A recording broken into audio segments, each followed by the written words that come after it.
Chapter 1. Did miracles happen then?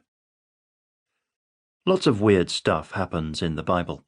People walk on water. People touch handkerchiefs and are healed. People disappear into the sky. Matthew chapter 14 verses 22 through 33, Acts chapter 19 verses 11 through 12, 2 Kings chapter 2 verses 11 through 12, Acts chapter 1 verse 9. These events stretch credibility. And at different points people have asked me, how can you believe in such far-fetched stories? And how can you take the miracles of the Bible seriously in the light of modern science? Our lack of experience doesn't rule out miracles. The 18th century Scottish philosopher David Hume says this about miracles. Nothing is esteemed a miracle if it ever happens in the common course of nature. There must, therefore, be a uniform experience against every miraculous event, otherwise the event would not merit that appellation. And as a uniform experience amounts to a proof, there is here a direct and full proof from the nature of the fact against the existence of any miracle. What Hume is saying is this: by definition, a miracle is an event outside normal human experience. Otherwise, it's not a miracle. But if it's outside our experience, then we must doubt its existence because we've never seen it. It is said the king of Siam refused to believe stories of rivers that became so hard that elephants could walk across them. Nothing in his experience prepared him for such a possibility. You can sympathize with his incredulity. But the fact that he had never encountered ice does not mean ice does not exist, nor that rivers never freeze over.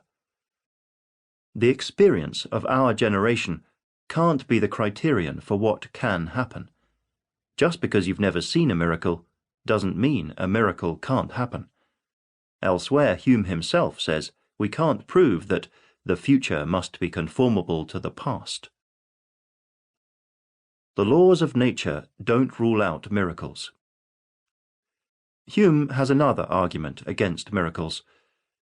A miracle is a violation of the laws of nature, and as a firm and unalterable experience has established these laws, the proof against a miracle, from the very nature of the fact, is as entire as any argument from experience can possibly be imagined. In other words, miracles violate the laws of nature, and we know that can't happen.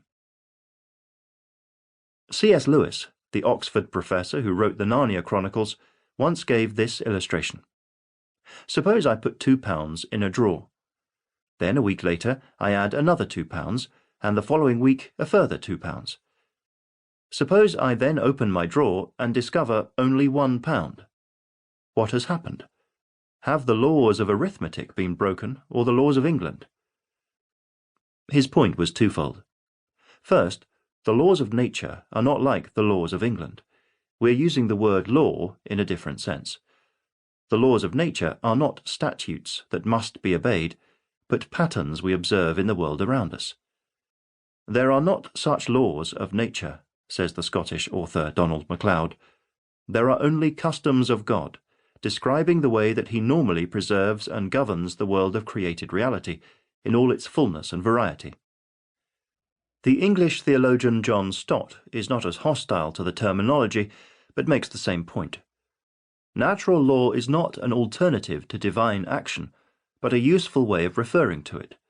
So-called natural laws simply describe the uniformity which scientists have observed.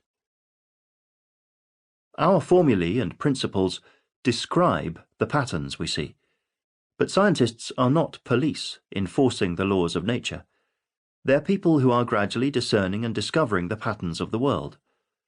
The very language of laws of nature comes from Christian scientists who assumed that the patterns they observed in the world around them had been placed there by a divine lawgiver.